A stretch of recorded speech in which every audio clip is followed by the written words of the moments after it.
இயேசு பெருமானுடைய சிலை எகிப்தினுடைய நடு வீதியில இருக்கும்.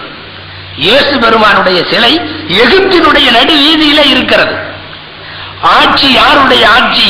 உமருடைய ஆட்சி. உமரின் சார்பாக எகிப்துக்கு நியமிக்கப்பட்டிருக்கின்ற ஒரு கவர்னர் அம்ர் இப்னுல் ஆஸ் என்பவர். அம்ர் இப்னுல் ஆஸ் என்பவர் கவர்னர். எகிப்து நகரம் இரவு நேரம் நடுநிசி மக்கள் உறங்குகிறார்கள்.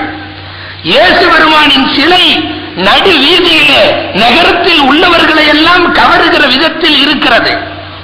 எந்த பாவி செய்தானோ தெரியவில்லை, சிலையினுடைய மூக்கு உடைபட்டிருக்கிறது.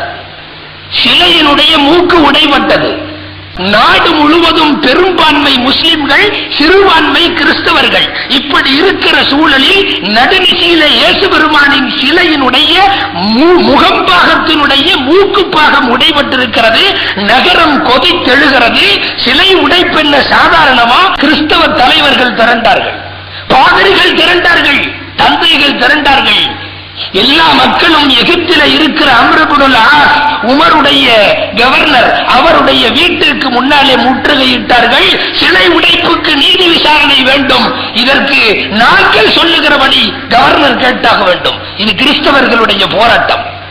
அம்ர் இப்னுல் ஆஸ் அழைத்தார்கள், தாங்களும் அமர்ந்தார்கள், கேட்டார்கள் விஷயத்தை.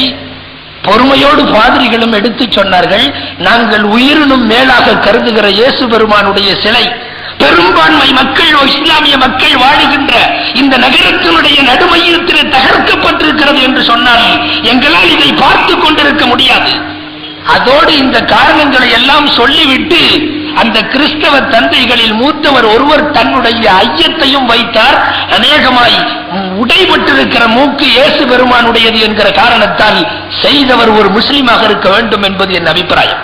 தன்னுடைய ஐயத்தையும் அம்ர் இப்னுல் ஆஸுக்கு முன்னாலே வைத்து விட்டார். அம்ர் இப்னுல் ஆஸ் பொறுமையோடு மன்னிப்பு கேட்கிறார்கள். நடந்ததற்கு நான் மிக மிக வருந்துகிறேன். எங்களுடைய நபிகள் நாயகம் கூட அடுத்த ஒரு மத தலைவரை வார்த்தைகளாலோ இது போன்ற செயல்களாலோ அவமதிப்பதை எங்களுக்கு சொல்லித்தரவே இல்லை.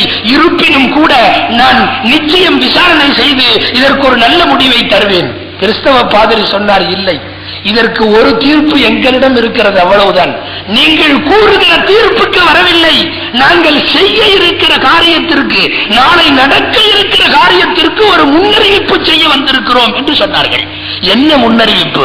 அம்ர் இப்னுல் ஆஸ் கேட்டார்கள். சொன்னார்கள், கிறிஸ்தவ தலைவர்களில்